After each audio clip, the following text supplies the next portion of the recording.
I don't know. My husband's Okay. and speaks. Everybody hear me? Fluent, so. Okay. My You ready? mother was from there. Frankfurt, yeah. Right on. All right. Good evening. At this moment, I'd like to call the meeting of the Hamilton-Wenham Regional School Committee to order at 7 o'clock on October 20th, 2022. And I'd like to begin the meeting by inviting you to join us in the Pledge of Allegiance.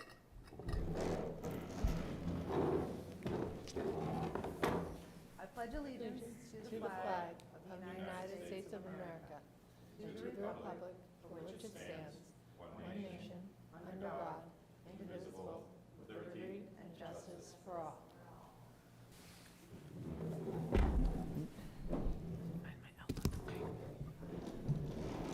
Okay, so first we will start with citizens' comments.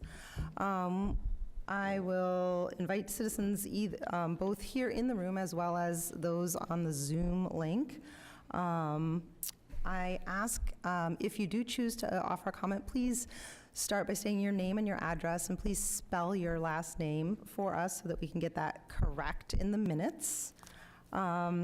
I should say, I almost forgot.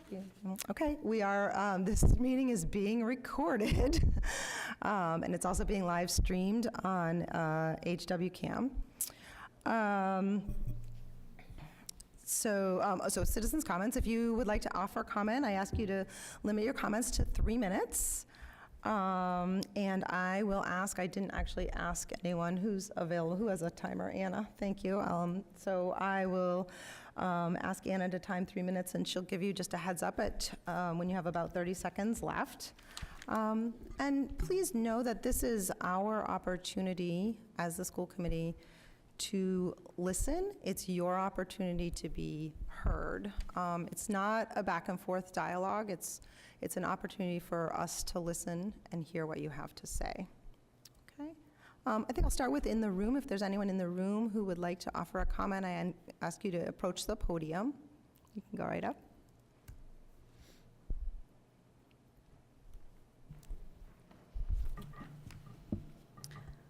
Good evening. Sue Cook for Puritan Road in Wenham, C-O-O-K-E. Good evening, committee members, Superintendent Tracy. Tonight, I ask you to think about how you feel when I raise my hand for citizens' comments at the beginning of every meeting. Perhaps you're frustrated because you think, here's that lady again, taking up our valuable time. Perhaps you feel compelled to check your email, look down, send a text message. Perhaps you think that none of my comments have value or relevance in your world or your personal mission as a sitting school committee member. Perhaps you're annoyed, yet you're not leaping out of your seat in anger. You're respectful because you know, as community stakeholders, we have the right to speak for up to 3 minutes during citizens' comments prior to each meeting. Now think about our students. Think about all of the non-academic related activity that takes their time, essentially against their will, daily during school hours. Topics about racism, sexual orientation, equity, labels, stereotypes. Last week was the most astounding to me, where we allowed a teacher in the high school to present a lesson where students were provided describing words that they identified with and placed each student in a particular box. Perhaps our students feel compelled to look at their phones, tell themselves they only have to deal with it for another 30 minutes, etc.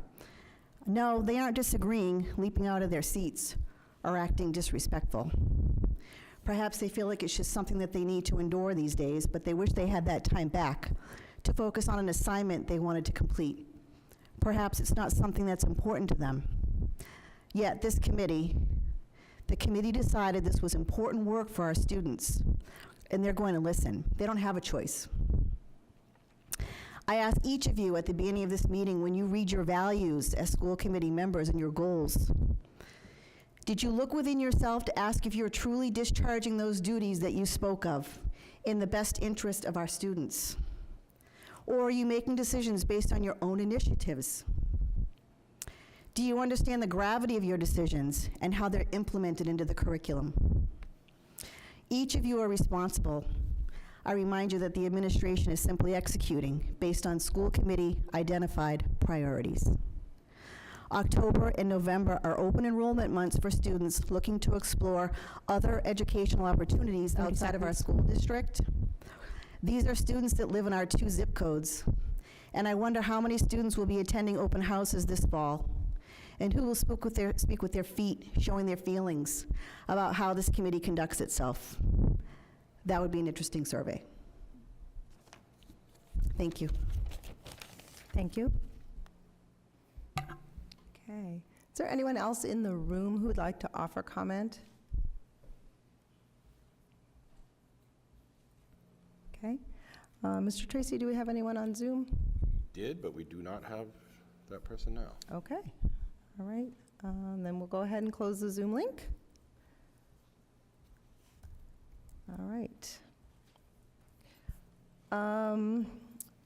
Next up is our review of the school committee protocols. David? Sure, thank you, Danny. As elected members of the Hamilton Wenham Regional School Committee, we, including the superintendent, accept the high honour and trust that has been placed in us to ensure that the students of the district receive the best education possible. To that end, we hereby commit to the following in the conduct of our business.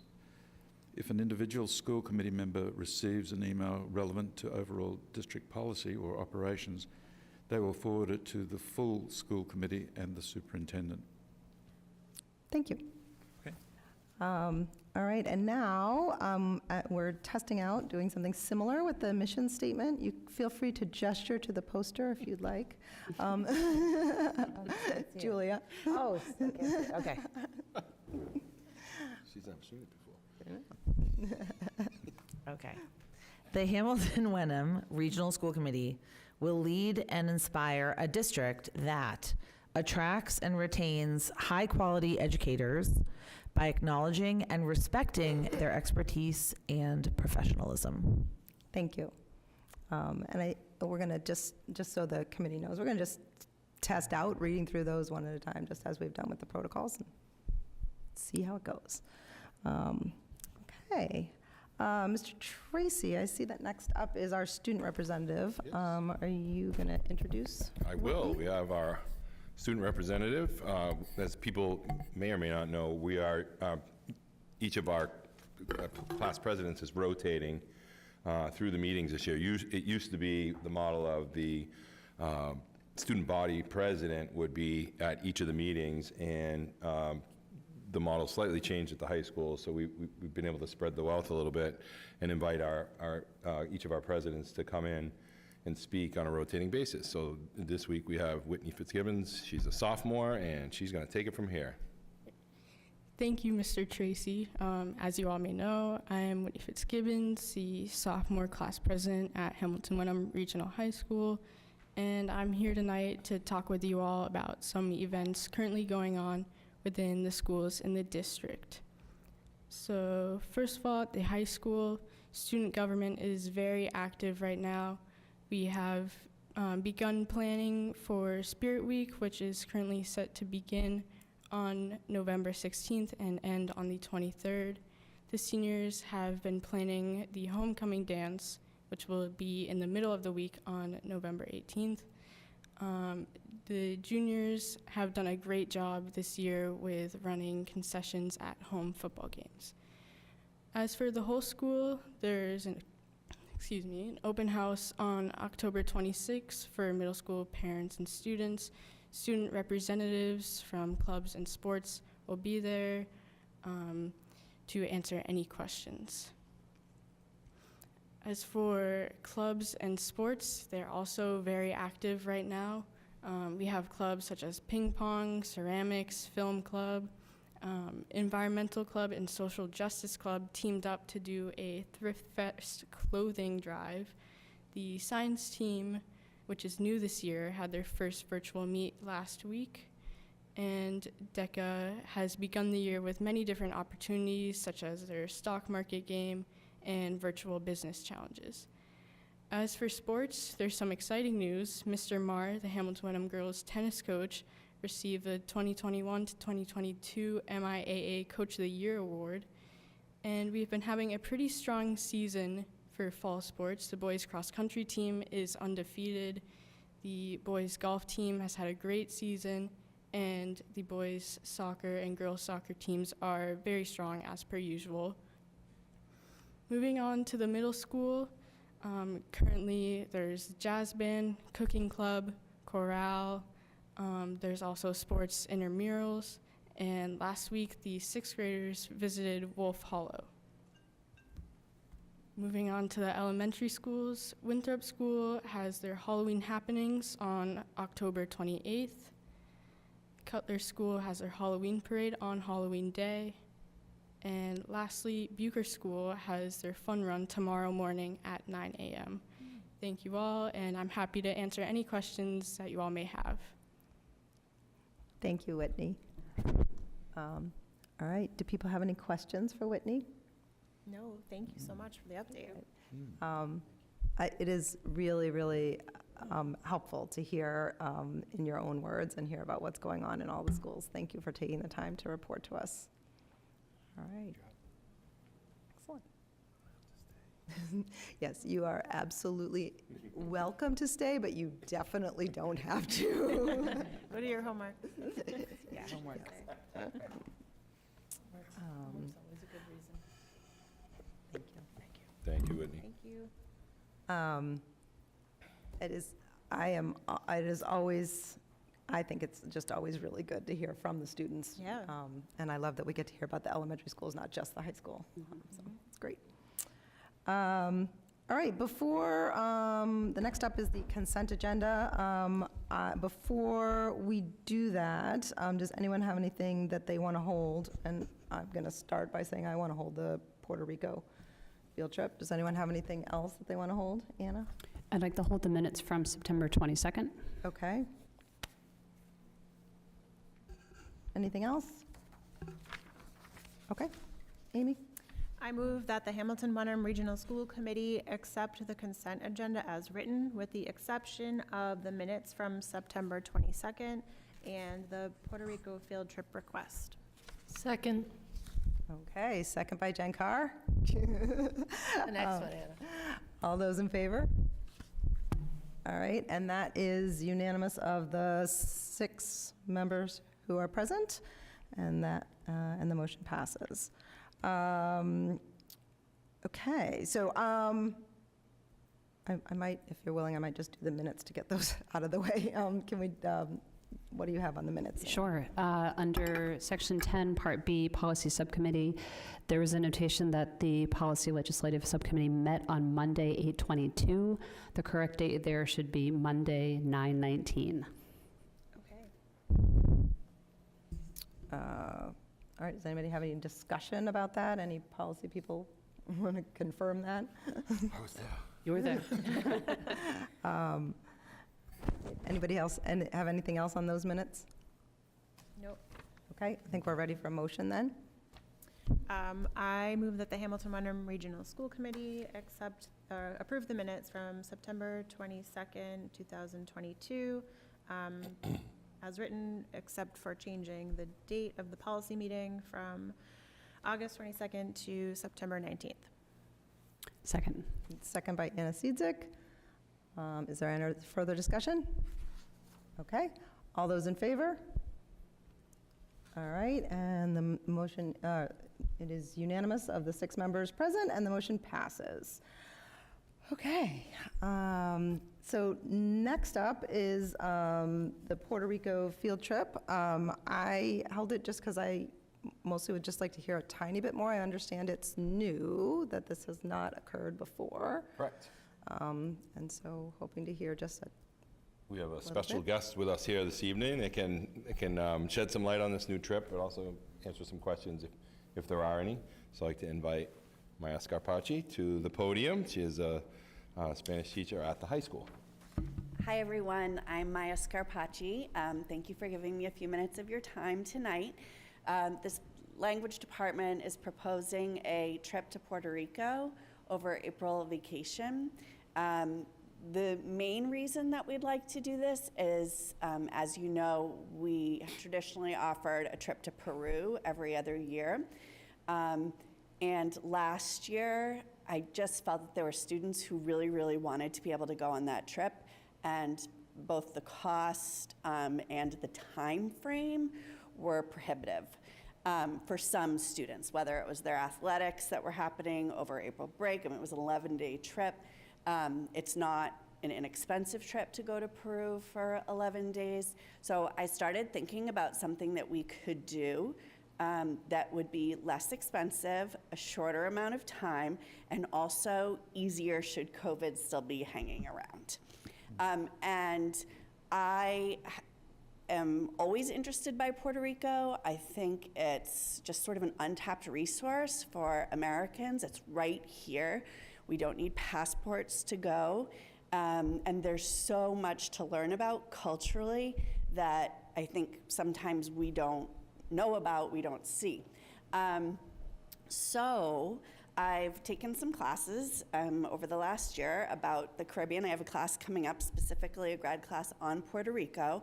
My intent is to develop a unit this year for my Spanish 4 classes, which are juniors. I will also develop a small unit that can be incorporated into the Spanish 5 classes. Those are our seniors, both AP and CP, so that even though Puerto Rico isn't technically part of their curriculum, if those students are going to go on the trip, that they have just a little bit of background information to supplement the experience. We would be offering this to seniors and juniors, and we have 24 spaces available, which is smaller than our Peru trip.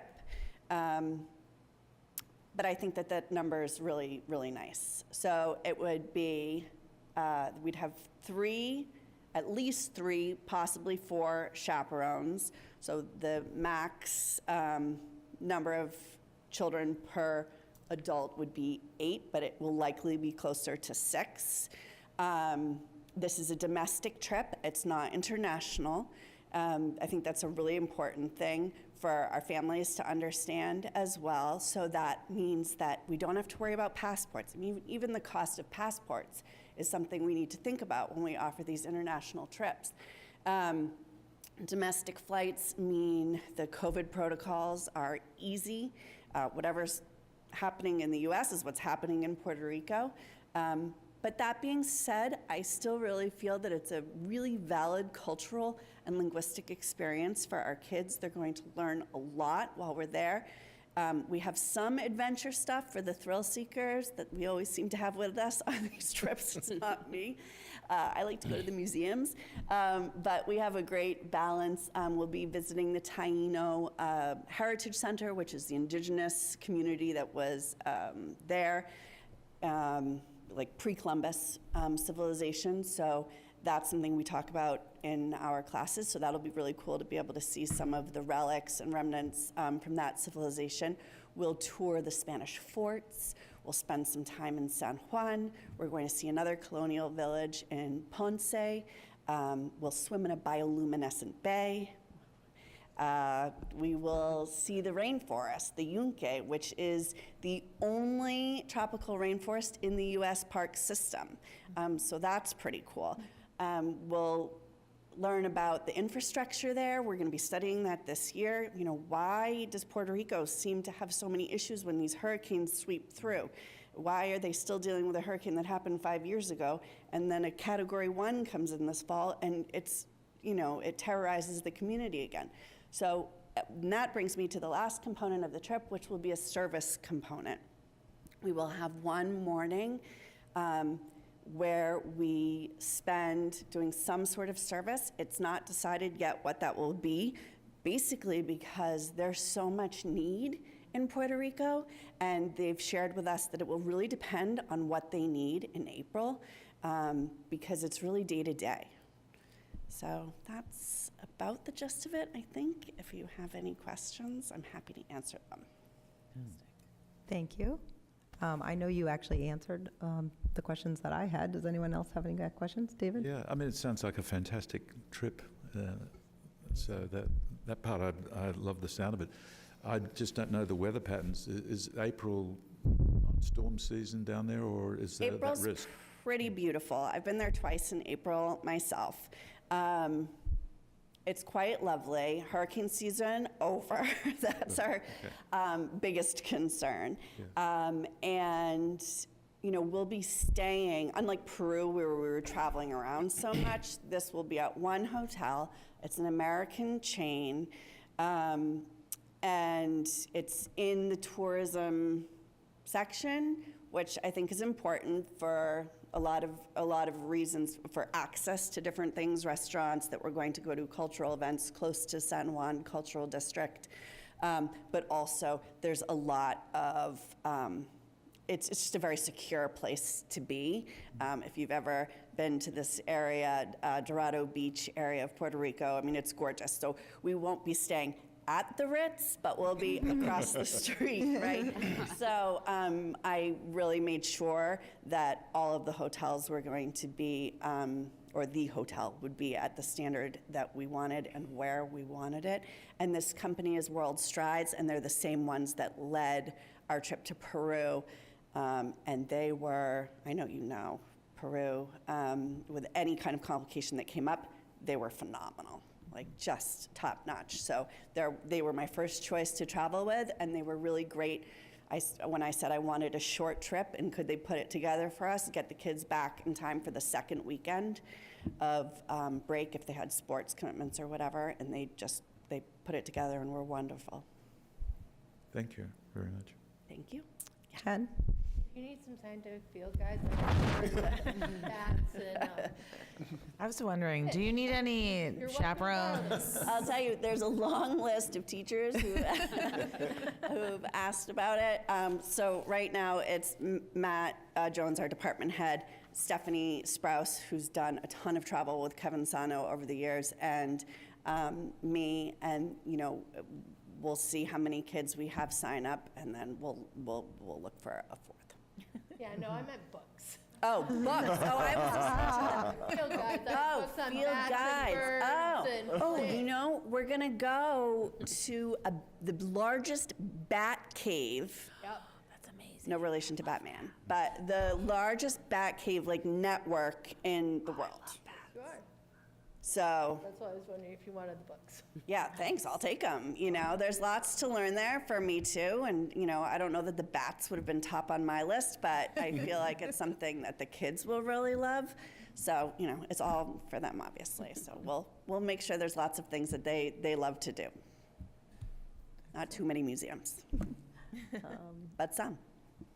Anna, did you have something? No, just that it's awesome. Yeah. All right, Julia? No? Okay. All right. Thank you. Thank you. All right. We do have to vote. All right, so thank you. Yeah, we need a motion. I approve that the Hamilton-Wenham Regional School Committee approve the Puerto Rico field trip request as stated in the agenda. Second. Second by Anna Siedzik. Is there any further discussion?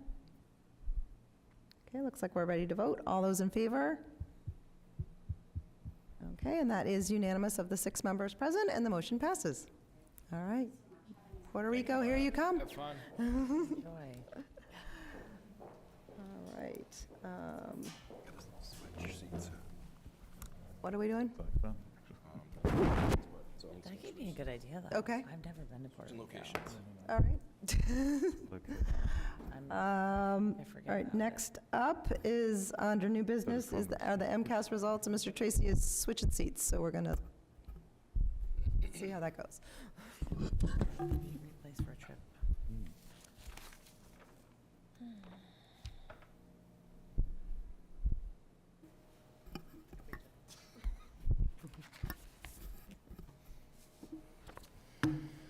I do want to thank you this evening for allowing us to present this information. Jen Clifford, Director of Teaching and Learning for the district, and I will go through this presentation and certainly answer any questions. This presentation does have a few differences than the one that was posted on the agenda because we've been continuously at it for, I think, a week now, and have changed it even up to just before we came over here. Some of the things that we wanted to make sure were in the slides, and some of the slides were changed for clarity. We thought some of the information that we posted was a little unclear, so we went back to our data.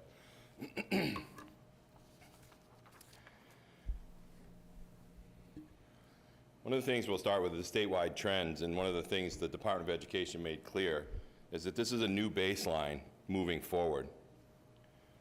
Excuse me. The 22 MCAS results showed mixed results compared with the 21 scores. Math increased across the state, and this is across the state. English language arts declined, and science increased slightly or stayed flat. And when we compare these results to pre-pandemic level, we still have a ways to go across all subject areas to fully recover some learning losses. Our results mirror the summary that DESE has provided for statewide results. Today we share our math scores have started to recover, while our ELA scores have declined and our science has increased slightly. Because of this new baseline, it's difficult to compare pre-pandemic levels. Students have not had the same learning experiences that their peers had back in 2019 when the last full assessment was administered. Challenges in early literacy and writing are also notable in both the state and our district results. One lens to consider is that absenteeism last year was still a challenge, as we were still under the original 10-day quarantine and isolation guidelines for almost half of the year. Students and teachers were not able to attend in the same ways compared to pre-pandemic levels. This is just a little guide of the way the test has changed through the years since 2019. In 2019, grades 3 through 8 and grade 10 both had full administrations. 20, no tests were administered, they canceled them. In 21, grades 3 through 8 only had half of an assessment, and full tests were administered in grade 10. In 22, full tests were administered for all grades again.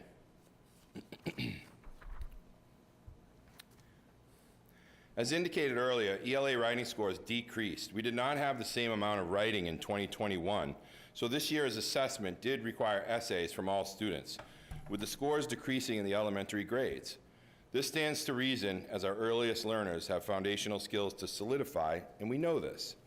One of the things I think that's important to note on this slide is this, from the state data, the number of test takers receiving a 0 increased from an average of 19% in previous tests to 31% in the 2022 tests. And that's mainly in the writing areas, but when we look at our data, there are a large number of answers that were, questions that were not answered. You can see also that the average points earned reduced for 3 through 5 and 6 through 8. And the percentages are here, 25% drop, 3 through 5, and a 13% drop, 6 through 8.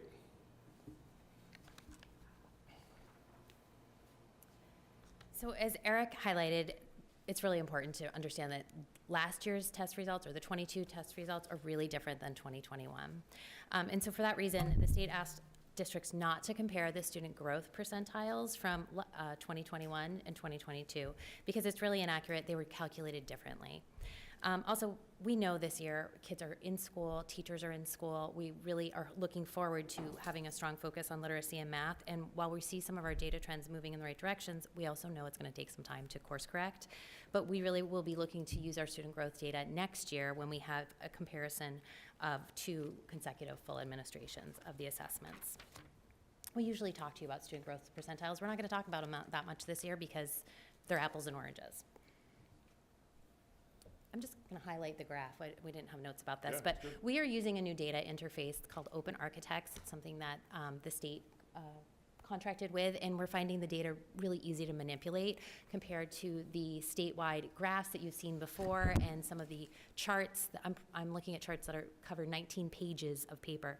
But this is just an example of a slide we're going to be using. So you can see across the top for each slide that we're using, it lists the first number, the 59.6 is the number of proficient students for a particular test. It compares us to our own previous performance last year on those tests. And then the third number at the top is how we compare to the state this year.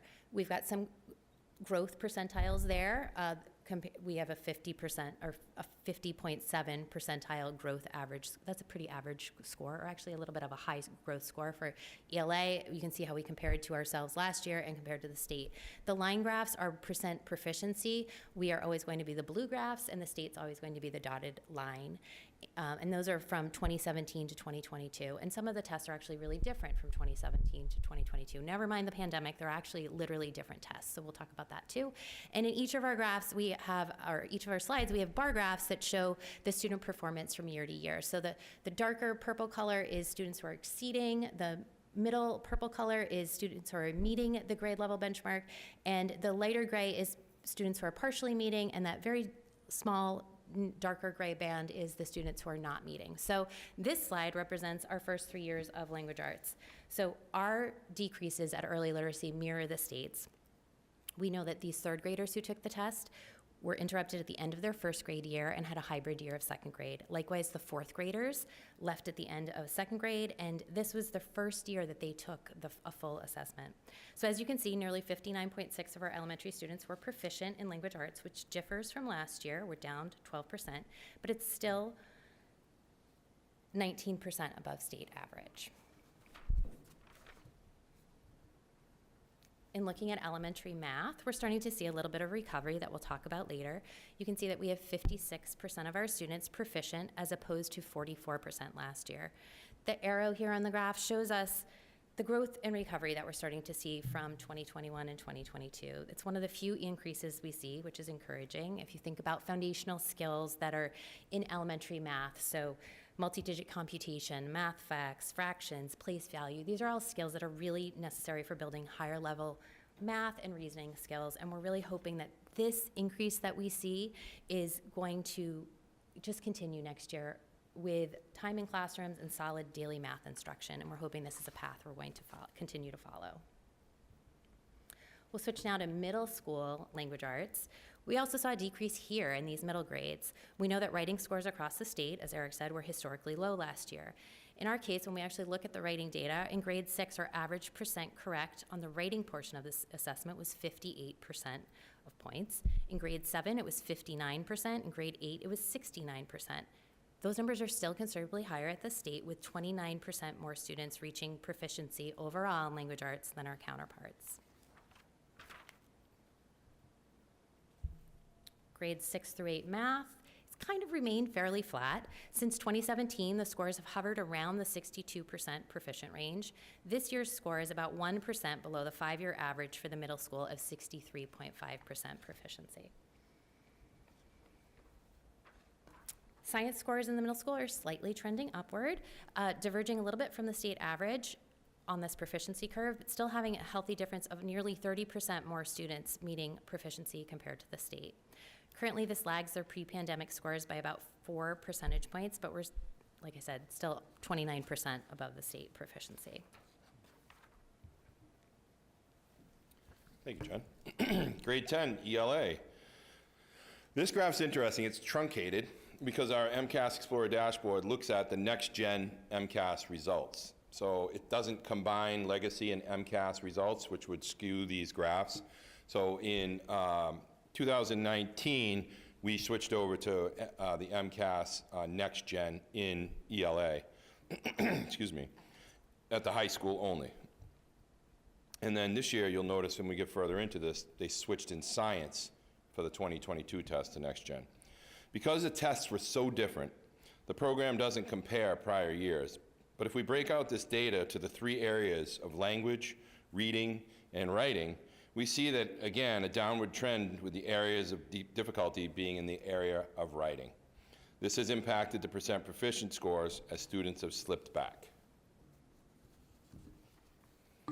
Grade 10 math is starting to trend up slightly. Strength within the item categories are in the areas of statistics and probability and algebraic functions.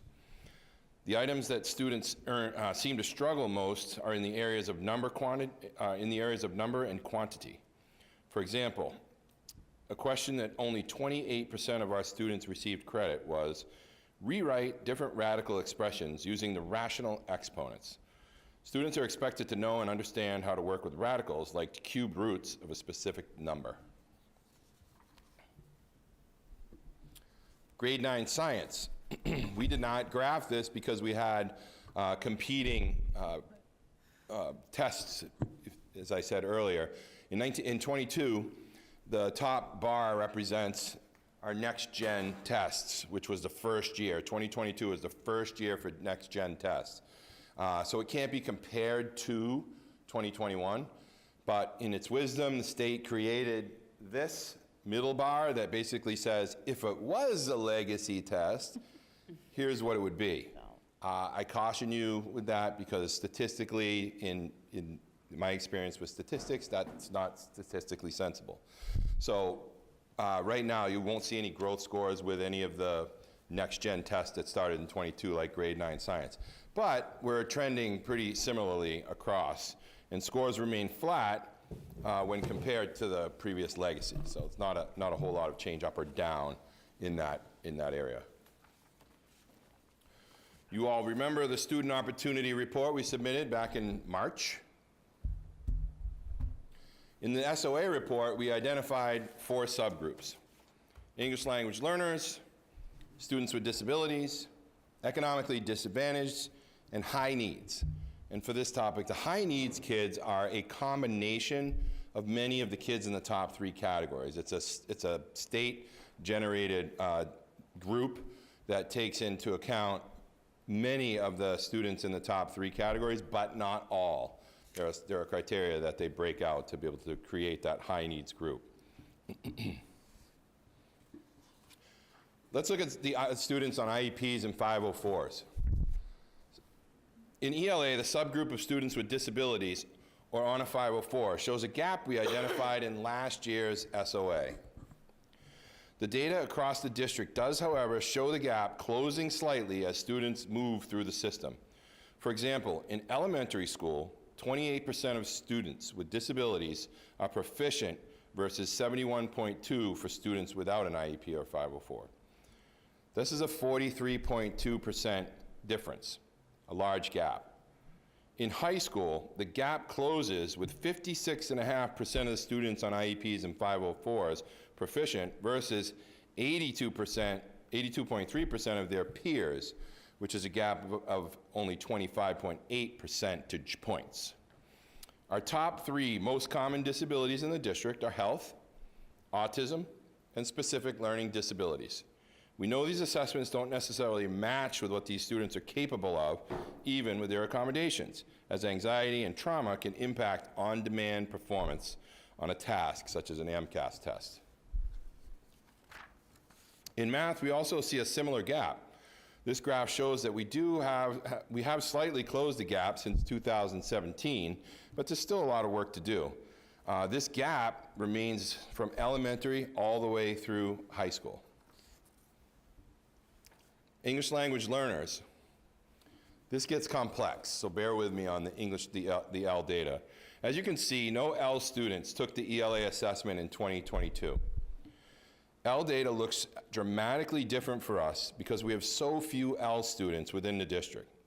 Students don't have to take the ELA MCAS at any grade level if they're in their first year in our schools. So if you are new to the country, and you are in third grade for the first time, you wouldn't take the assessment. You'd wait until 4th grade. We've also seen a change in our L population.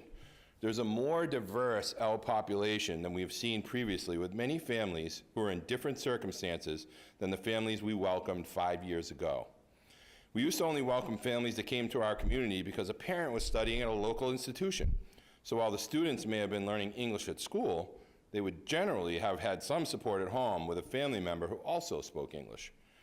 This population has changed over time, and we need to continue to build supports for families that do not speak English at all in their homes. Within the 2022 data set, there are only 8 students represented across 5 grades. For example, there are 4 students in grade 3, 1 student in grade 5, 1 student in grade 6, 1 student in grade 7, and 1 student in grade 8. These are often not always the same students who took the test between 2017 and now. As you may know, all of our elementary grade level Ls currently attend Bucher School. Mr. Sherson's student goal is specific to this population, and as you know, we've added a new teaching position into the budget last year, although it has been difficult to keep the specialized position filled. As we plan for next year, we'll also be strongly considering the supports that'll benefit our newly emerging population of students. Okay, so let's talk about some bright spots and where we're starting to see some recovery. So where has our recovery started? District-wide, this slide represents all grade levels, so 3, 4, 5, 6, 7, 8, and 10 that took the math test within those grade levels.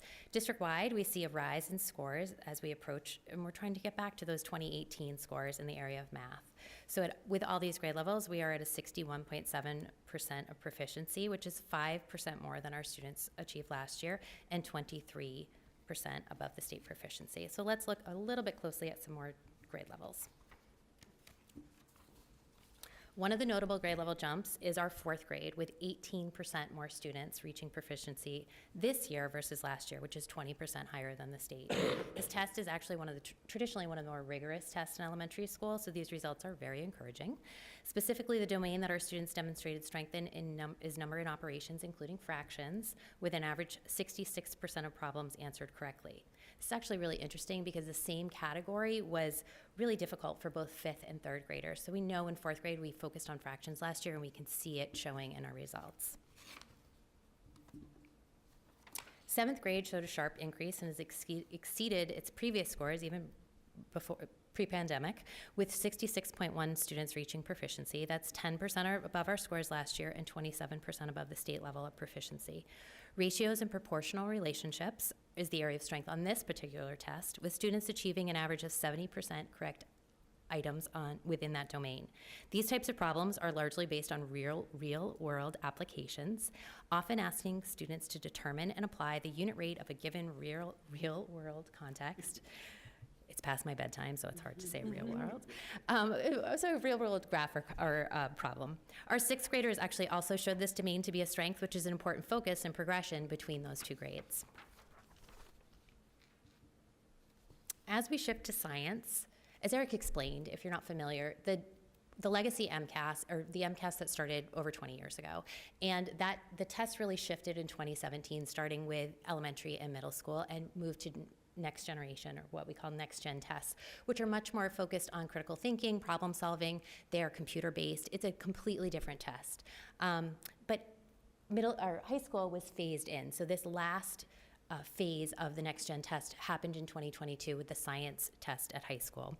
So our high school results, we only have this little dot right here. It's actually pretty high compared to the state average of both our middle and high school. But that little dot is just our first data set for the next gen science test. Scores remained about the same as they were previously, but every question on the biology exam was answered by a higher percentage of our students versus the state, with a significant difference in achievement.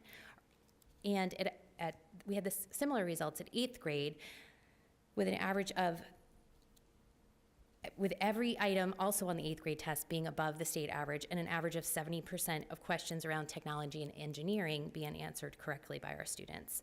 So overall, at the secondary, we have an 83.1 proficiency rate for our science exams. That's at high school.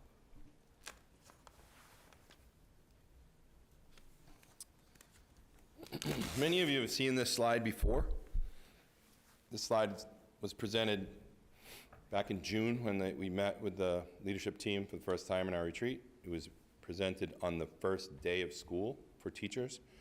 It's been a part of several other presentations. I think it's an important part of our vision moving forward. This year, our work clearly centers around equity. Our strategic planning process has begun and will serve as a guide to our future plans and decisions as they relate to the district's forward momentum. When we think about belonging, the subgroups highlighted in SOA report are groups we're thinking about in context of MCAS and academic support. We're starting to work with a state group called the Sense of Belonging Network to establish practices in our buildings that ensure that students feel supported both socially and academically. This leads us to our work in MTSS. When we consider multi-tiered systems of support, we have been working to address gaps in early literacy prior to seeing these results. Remember that last spring we received a $159,000 grant from the state to purchase a new Science of Reading aligned Tier 1 literacy curriculum for the elementary level.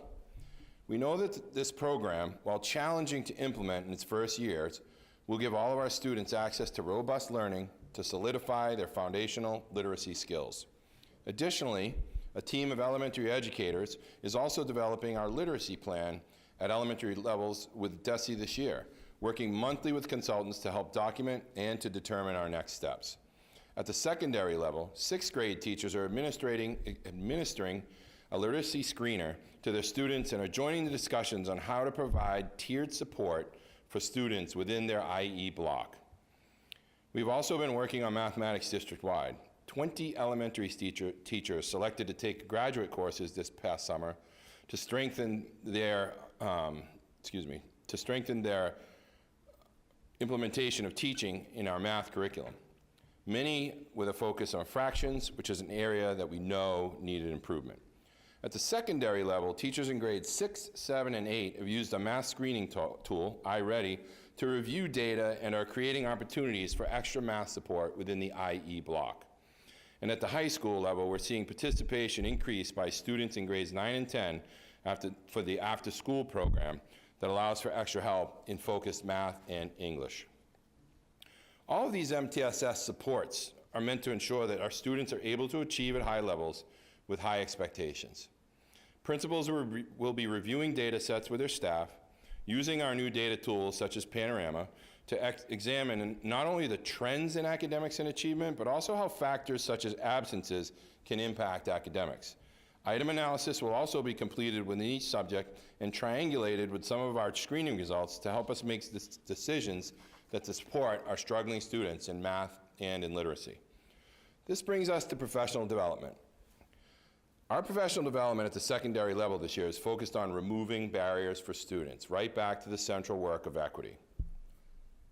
We are part of an Inclusive Practices Academy through DESE and are working with a Novak Education and Commonwealth Consulting to provide universal design for learning opportunities for all of our students.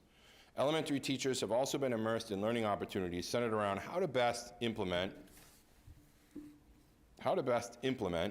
the Tier 1 language arts curriculum in their classrooms, which also supports our early literacy skills. Combining professional development and high expectations, we have increased the opportunities for special education teachers in elementary schools to be collaborating during professional development, aligning practice with resources. We hope this aligned work will help our students with disabilities subgroup make stronger progress this year. We'll continue to keep equity in the center of our work and hope this thread remains through a number of years as we start to begin to make the shift towards looking more deeply at data, developing data skills within our teacher subgroups like their data teams.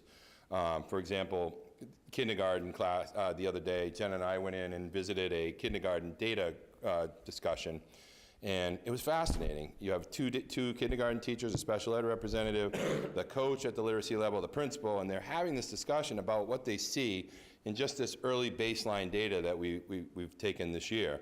And it's a totally different sense when you start to listen to what teachers see in the classroom and how it relates to the data, and then be able to ask those questions as a group and answer those questions as a group as to what we do next or how we proceed next. And it's a pretty powerful thing that we see going along across the district. You're seeing at every single grade level, you're seeing our integration of our special ed people into departments. Like at the high school, we've moved many of our special ed people from their kind of own department meeting. We've now integrated them into their specialized areas. So if you're a special ed teacher who supports English language arts, you are in with the English language arts department. Same with mathematics and science. They are in with those departments talking about what's going on in the classrooms. So all of these things that are occurring within our district, with the focus of equity, we believe will continue to help us to bump those scores up and keep an upward trajectory. Thank you, and we'll certainly take any questions you may have. Thank you both. Great. All right, questions? David? This may sound like an anachronistic question because I taught some maths probably 50 years ago. Do you see any significant gender gap across any of the subjects? answered it. I don't know that we've seen a significant gender gap. We see gender gaps sometimes in other data sets, but I don't know that we've really seen anything apparent in our MCAS results. Okay, thank you. Jen? I'm not sure if you looked at this or not, but I pulled the class of 2026, because that's my daughter's class, results from when they were in the 5th grade, when they were 6th grade, whether the 7th and the 8th, and a lot of those were just increase. That might be something to look at, because if you're comparing 5th grade in 2021 and 5th grade in 2022, those are two totally different groups of students. You're right. So I'm glad you did that. And that's something we will do. We just got this data. It's fresh. So we were looking at it holistically, and what we look at is trends for curriculum and item analysis. That will be our next step, but we're certainly using this data to look at those student groups. And even students, Eric talked about data meetings are happening in the elementary schools over these 2 weeks before parent conferences as we're reviewing our screeners from, within the classroom. And we're also bringing in data from we'll talk about MCAS, especially if kids are not meeting expectations or there's any surprises there. We'll triangulate that with what we're seeing in the classroom. But it is encouraging when we start to look at where kids were, and it's really different, right? Like our 5th graders who took the test last year had completely different elementary experience than the 5th graders who took it in 2018. So Yeah. that's a good point. I did it for the 8th grade, and I was like thrilled with the results. And that's one of the issues that I think any educator would have with MCAS data. It's not cohort-based. It's just based on each year. They're just comparing 5th grade to 5th grade to 5th grade to 5th grade. And as we know, classes are very different as a whole. They each have their own personalities and their own the ways of kind of acting and doing and being. And we see that as educators. And, we were in a leadership team meeting this morning. We were talking about equity. We were talking about the data and the MCAS and walking through this presentation. And one of the principals said, I would love to see all of this data graphed out in cohorts. I would feel better about the resultant graphs, if you will. So it is something that we're just trying to figure out the easiest way to do it, so that we can. Yeah, it'd be nice if the state would help us do that, but it's a little complex for them, evidently. Yeah, I was slipping back from table to table to table to table to table. Okay. Julia? I just wanted to highlight and applaud you for saying, you'll keep equity at the center of your work. And I saw obviously some real discrepancies with the English language learners, and I know that keeping equity at the center of our work will help hopefully to bridge that gap a little bit. But are there any specific tactics, strategies that we're using to kind of close that gap right now? I can talk about it a little bit. It's really challenging because almost like the cohort data, Yeah. the L data is really specific to who the kids are and what their experiences are. So there's a couple of things that we have done. We added an L teaching position to this building. We have not been able to keep it properly staffed, and that is a gigantic hurdle to overcome. We also have some resources with our new language arts curriculum. We bought a component specifically for L learners to complement the language arts curriculum. We haven't been able to put it in place because we haven't had the bodies and the expertise to help us do that, but we are bringing in some other resources. There's a Lexia English program that we're bringing in for students, so we're trying to be creative, but we also, at our data meeting the other day, we're talking about, especially our youngest students who are new to school, never mind new to school in a completely different language. There's lots of different things going on. And so we started talking about, we need to be thinking about structurally next year what types of support make sense. Because at some point, we need to maybe think about what else we can do within our budget to be able to support those students. And we have a tutor at the high school right now supporting some of our students up there. But right now, we're problem solving almost student by student or family by family because the needs are so varied. And we're not a district that has a gigantic population that we can put some, I was actually with someone today that's, having some structures tonight for their families. But there's so many more families that it's a challenge in that way, but it's almost easier to be able to problem solve because collectively there's more work to be done. So right now we're still kind of individually problem solving that. And those data points, I almost wish that wasn't a line graph. It almost needs to be like just dot points on those L graphs because they're different students each time taking the test. Okay. And remember, the kids who were here last year as first-year learners didn't have to take the English test, but they had to take the math or science test, which is still incredibly difficult in a new language. The theory being maybe that some of the content could be addressed that way, but it's only the English test for 1 year in your first year that's waived. I think it's important to note also, there's beauty and complexity in our ELA changes. It's amazing and wonderful to see new growth in our communities in areas with populations from different areas around the world. If you went to a city like Peabody or Salem, you tend to have concentrated populations. It tends to be a little bit easier to focus and invite those families in.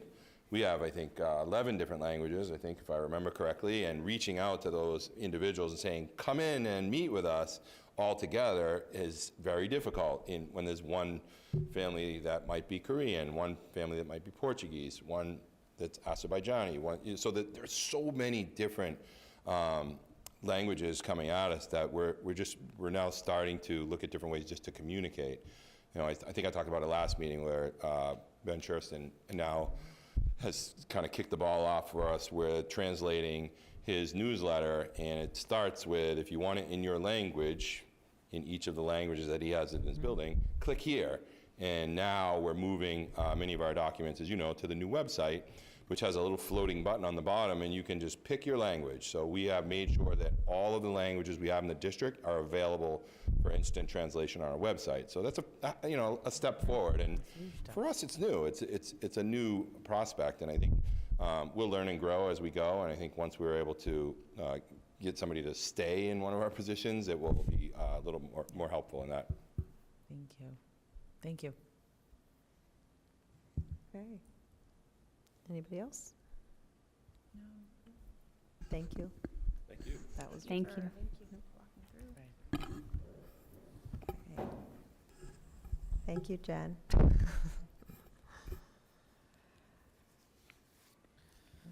Okay. All right, next up on new business, we have the MASC resolution vote. So just to sort of clarify what this is, so the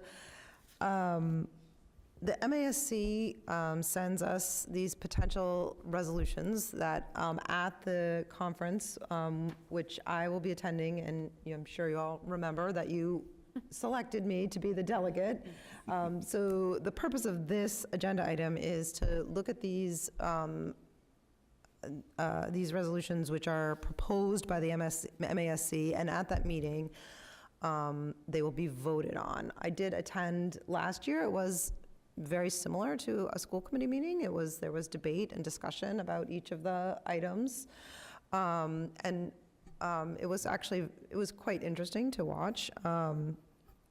So what happens here, though, the way our committee does it, is that we're going to vote and direct the delegate how this committee would like the delegate to vote on these resolutions.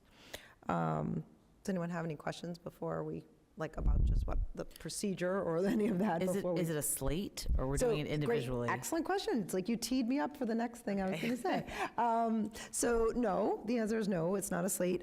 We have typically voted in that way, but I actually was, like I said, you kind of teed me up. I'm going to actually put it forth more like we normally would do a consent agenda, is that I'm going to assume that you all,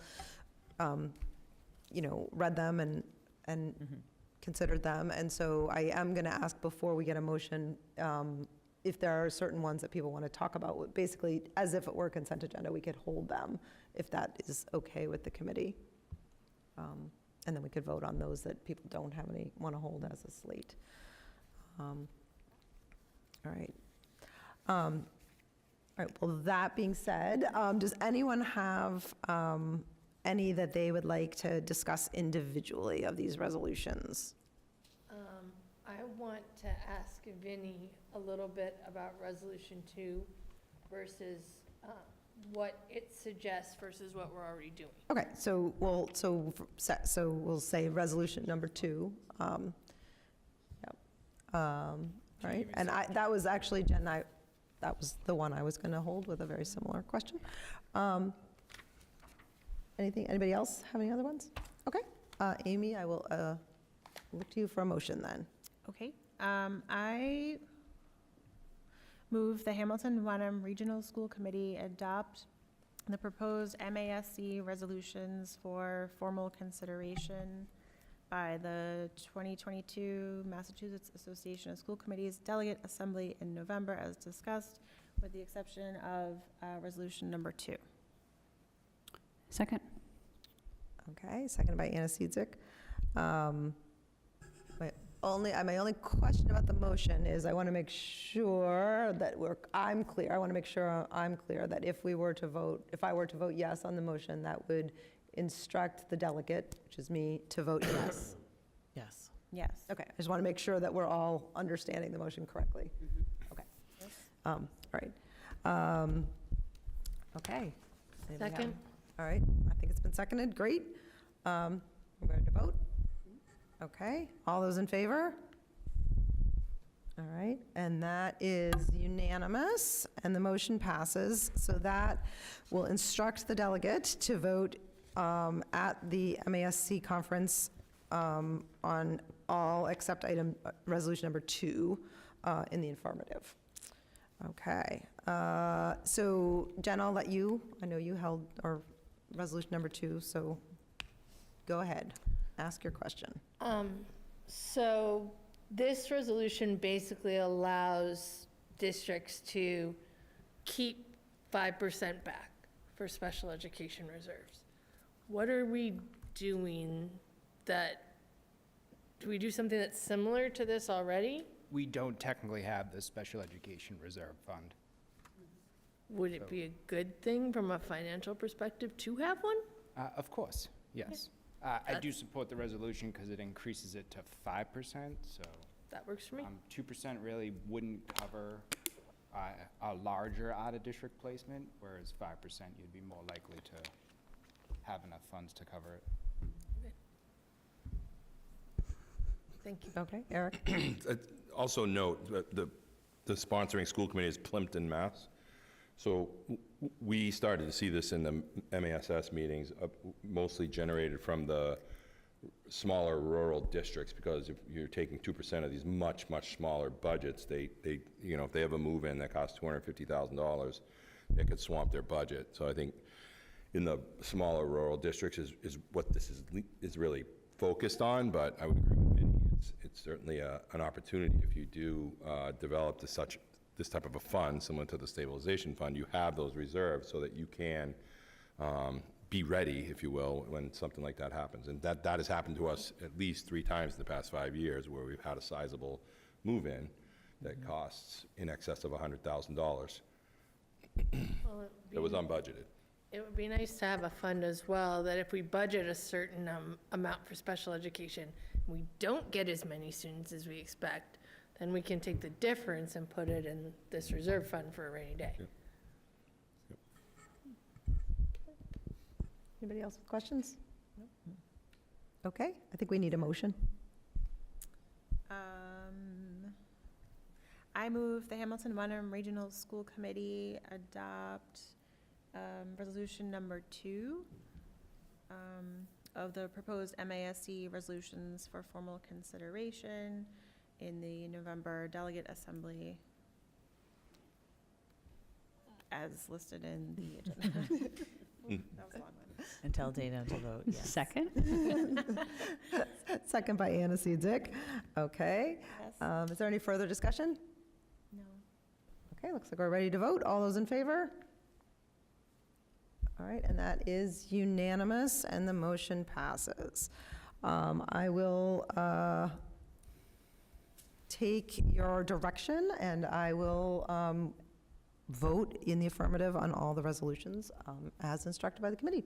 And I will also, report back about some of the debate, because like I said last year, it was quite interesting to listen to the debate, and as Eric just pointed out, districts are really different throughout the state, and so sometimes, at least for me last year, I can't remember any specifics, but I remember sort of sitting there and thinking like, oh, well, it's really different what they're dealing with, and so some of these things might land a different way for them, so. Okay. I don't know that we have anything, finance and operations. Vinnie? Nope. Nope. All right. Eric, you're up again. Okay, my report is actually fairly brief. I'm going to double up on Whitney's earlier report and just congratulate high school math teacher Joe Marr for his Coach of the Year. It's a big deal.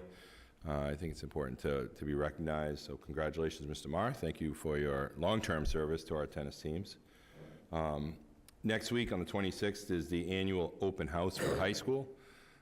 Principal Menegoni has made a conscious effort to roll this closer towards open house of local private schools, if you haven't noticed, in that competitive motion. And also on the same night at the middle school, they're going to do, just before the open house, a DC trip, kind of parent meeting. So get them there for the DC trip and have them roll right into the open house so that they can experience the open house. And I think you'll start to see some flyers that the high school has developed, and that I'll grab a PDF and send out to everybody this week. They're just coming off the printers. But they're doing a nice job at the high school really selling what's there, and I think that's an important piece to really let people know all of the opportunity we have there for kids, whether it be theater or athletics or chorus, chorale, but also robotics and kind of the STEM areas. There are 3D printers there. We have a massive $30,000 plasma cutter that kids can use in their fabrication classes. We have a $30,000 animation studio in our digital lab for art. So I think this is a great way for the high school to showcase its wares, if you will, and also there are a lot of kids involved in this because they'll be there representing their clubs and their activities, and I think it's a great opportunity to show the community what we're all about. And that's it for me. Okay. Excellent. Just a question, is the middle school also going to be doing theirs early? I believe so. I think they were just trying not to stumble on top of each other.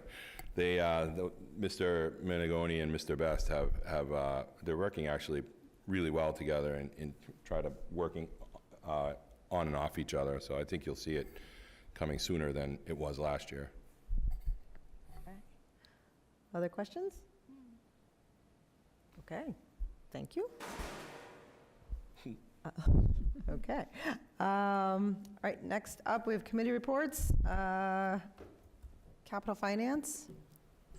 So we met this week. We talked about the excess and deficiency account, or state of the excess and deficiency, I should say, and the turf field, the athletic improvement project, and a little bit, obviously, about what we're going to talk about at our next meeting, which will be the preliminary budget presentation and some strategy about how to deal with the big quintuple or quadruple?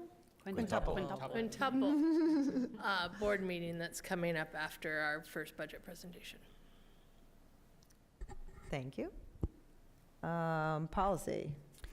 Policy is scheduled to meet again on November 1st. We had hoped to meet this week, but it proved to be a scheduling nightmare for too many people, myself included, and Dorothy. And so we pushed that to November 1st, and we're going to finish up the last couple stragglers from the D section, and then we're going to start on the F and the K sections, and we're moving ahead. Okay, thank you. Negotiations? We did not meet. Okay. All right, we're flying right along. I do not think that I really have much to add to my chair's report. I don't think. I wish I could come up with something, but I don't think I have something specific.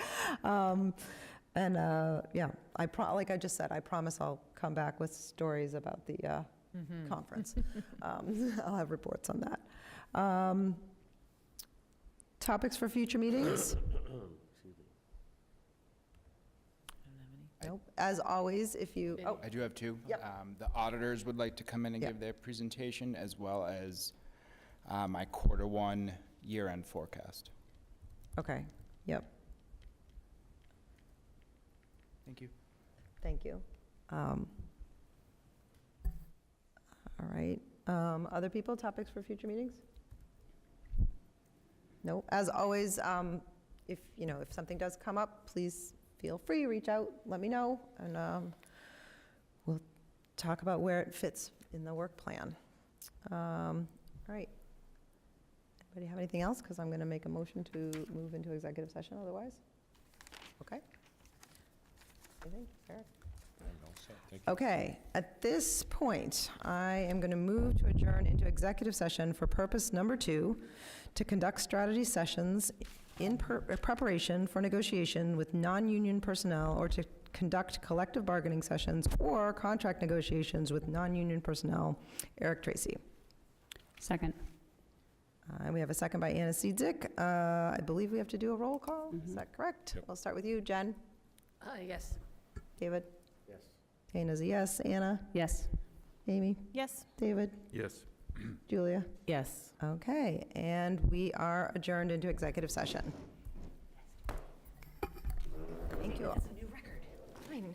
Well, we still get to go to executive.